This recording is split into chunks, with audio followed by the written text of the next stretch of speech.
Everybody always asks me, is Mitch cycle detectors? They have filters, they have input statements. You know, you you're bound to miss a cycle or you're bound to double a cycle. And I say, absolutely. Everyone is going to mess up cycles at some time. We just give you the tools to correct them. So because we record the data, so in the red I've got my squiggly line that I'm recording at a very high rate. We record up to 2 megasamples per second. I don't think I mentioned that, but I will now. We give you that time period. So in the black, I have that cycle detector. That's an indication of the cycle we're doing averaging on. And then we also give you the equations, and I'll show that in a moment.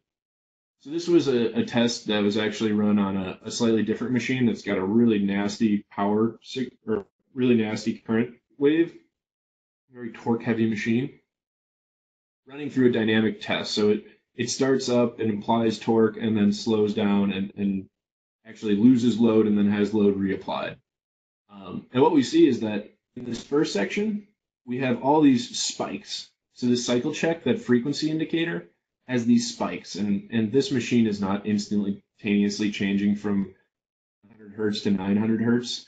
There's something going wrong. And if we look at our indication zoomed in, so this bottom section here is a zoom of this top window, we can see that, all right, current gets applied, we're tracking that cycle, Oh, and then this little heart-shaped wave is dipping below zero and we're getting doubled cycles. We do this a few times, we get these spikes. Well, that's no good. Then we come over here and we see that, well, that thing just went to zero speed temporarily. Well, no, the load was just taken off, and we can see that we've got a little bit of cycle, but we're missing this. Okay, this is a problem.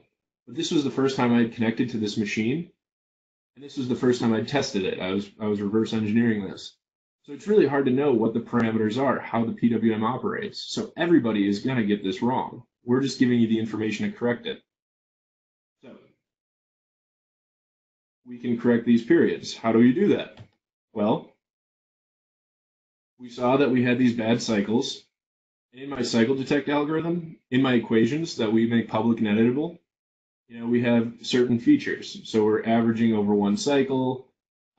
At 0.1 amps, I consider it a cycle. So that's probably why I was missing some of the cycles over here.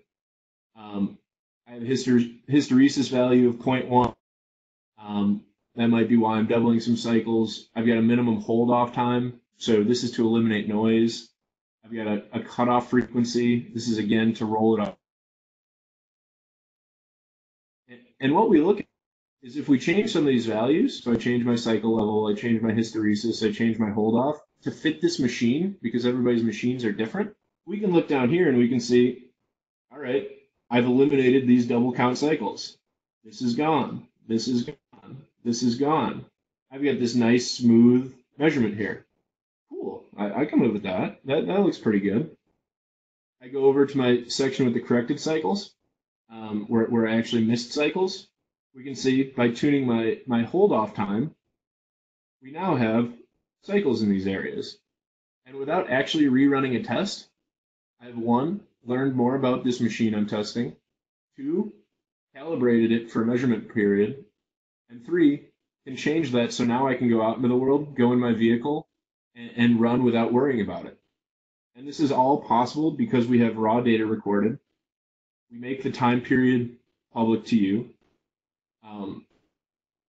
And we give you the ability to edit equations. So some really, really cool stuff here. And if there's any questions, please follow up with me, because this is really powerful for troubleshooting and understanding machines.